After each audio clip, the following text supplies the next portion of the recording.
Hello everyone, welcome to my channel. तो आज की क्लास में हम पढ़ने वाले हैं बैंक से रिलेटेड वोकेबलरी के बारे में। तो चलिए आज के हमारे क्लास को हम शुरू करते हैं। हमारा पहला वर्ड मीनिंग है लेन देन। तो बैंक की भाषा में लेन देन को कहा जाता है ट्रांजैक्शन। ट्रांजैक्शन।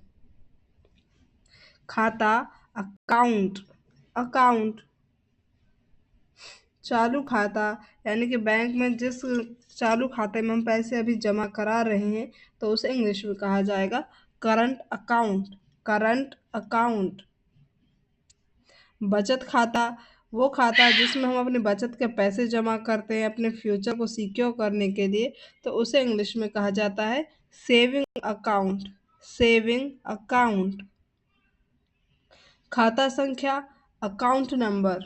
अकाउंट नंबर, हर एक व्यक्ति के स्पेसिफिक अकाउंट नंबर होते हैं तो उसी को इंग्लिश में क्या कहा जाता है? Account number. खाता संख्या। खाता धारक, अकाउंट होल्डर, यानी जिस व्यक्ति के नाम पर वो खाता चालू है उसे कहा जाता है अकाउंट होल्डर, खाता धारक। पासबुक, पासबुक को इंग्लिश में क्या कहा जाएगा? पासबुक। और पासबुक क्या होती है? जिसमें हमारे बैंक में लेन देन से रिलेटेड सारी डिटेल्स मौजूद होती हैं, वो कहलाती है पासबुक। दायक, चेक। चेक। चेक की किताब, इसे इंग्लिश में कहा जाएगा चेक बुक। Cheque book. पैसे जमा करना, बैंक में पैसे जमा करने को इंग्लिश में कहा जाता है डिपॉजिट। डिपॉजिट। जमा पूंजी, डिपॉजिट्स, यानी कि जितने भी जमा पूंजी हमारी बैंक में जमा है उन सबको क्या कहा जाता है? डिपॉजिट्स, जमा पूंजी। पैसे जमा करने वाला, उसे कहा जाता है डिपॉजिटर। डिपॉजिटर, पैसे जमा करने वाला। पैसा निकालना, बैंक या एटीएम से पैसे निकालने को कहा जाता है विड्रॉ। हम कहते हैं ना कि मैं पैसे बैंक से विड्रॉ करने जा रहा हूँ, तो पैसा निकालना, विड्रॉ करना। निकाली गई धनराशि, उसे कहा जाता है विड्रॉवल। विड्रॉवल। और जो पैसे निकालने वाला होता है उसे कहा जाता है विड्रॉवर। विड्रॉवर। जमा करने वाली पर्ची, डिपॉजिट स्लिप। बैंक में पैसे जमा कराने से पहले हमें एक पर्ची बनाकर उनको देनी होती है, तो उस पर्ची को कहा जाता है डिपॉजिट स्लिप। पैसे निकालने वाली पर्ची, इसे कहा जाएगा विड्रॉवल स्लिप। विड्रॉवल स्लिप, पैसा निकालने वाली पर्ची। क्रेडिट कार्ड, क्रेडिट कार्ड को इंग्लिश में क्रेडिट कार्ड ही कहा जाता है। निकासी कार्ड, इसे हम इंग्लिश में कहेंगे डेबिट कार्ड। Debit card. कर्ज, कर्ज को इंग्लिश में कहा जाता है डेट। डेट, यहाँ पर बी साइलेंट रहेगा और इसका प्रोनाउंसिएशन इस प्रकार करेंगे डेट, DET, डेट। और जो कर्जदार होता है जिस पे कर्जा है उसे इंग्लिश में कहा जाएगा डेटर। डेटर। दिवालिया, यानी कि जिस व्यक्ति ने अपने धन दौलत सब कुछ लुटा दी हो उसे इंग्लिश में कहा जाता है बैंकरप्ट। बैंकरप्ट, दिवालिया। ब्याज, इंटरेस्ट। इंटरेस्ट। किस्त, इंस्टॉलमेंट। इंस्टॉलमेंट। उधार, लोन।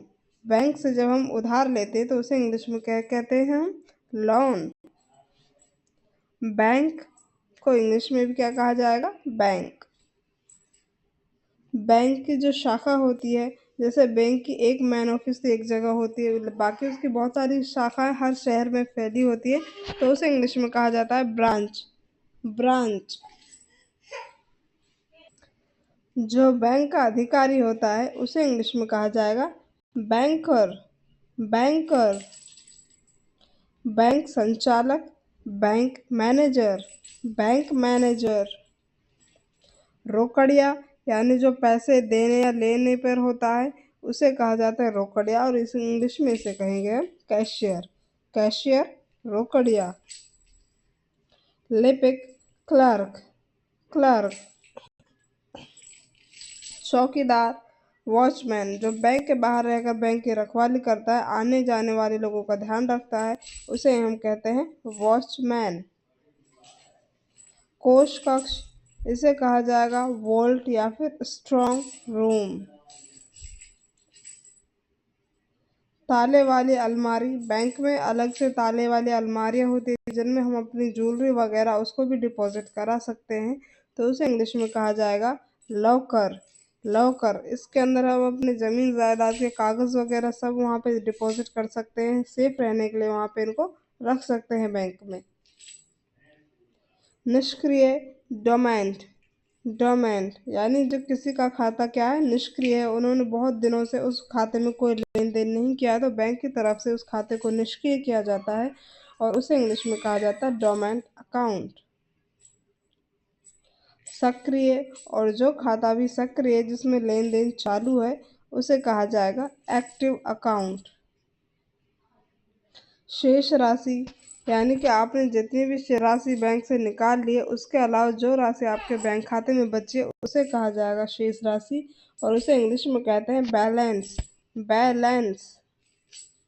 विवरण, बैंक स्टेटमेंट। Bank statement.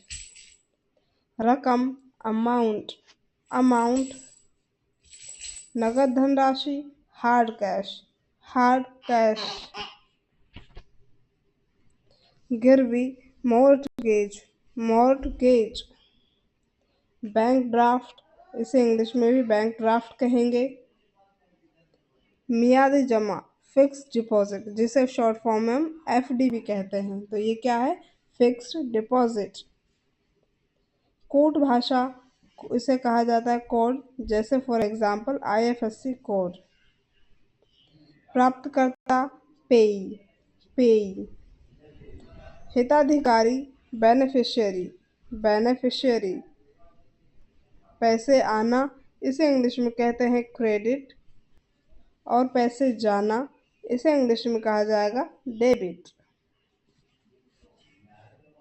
नामांकित व्यक्ति, नॉमिनी, यानी बैंक में जिस व्यक्ति का नाम अंकित है तो वही उस खाते का कौन होगा, नॉमिनी होगा, नामांकित व्यक्ति। साधारण ब्याज, सिंपल इंटरेस्ट। Simple interest.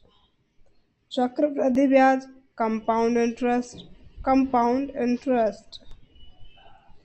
तो आप हमें कमेंट सेक्शन में कमेंट करके बताएं कि प्राप्तकर्ता और निष्क्रिय इन दोनों को इंग्लिश में क्या कहा जाता है। अगर आपको वीडियो पसंद आई हो तो वीडियो को लाइक करें, चैनल को सब्सक्राइब करें। मिलते हैं नेक्स्ट वीडियो में।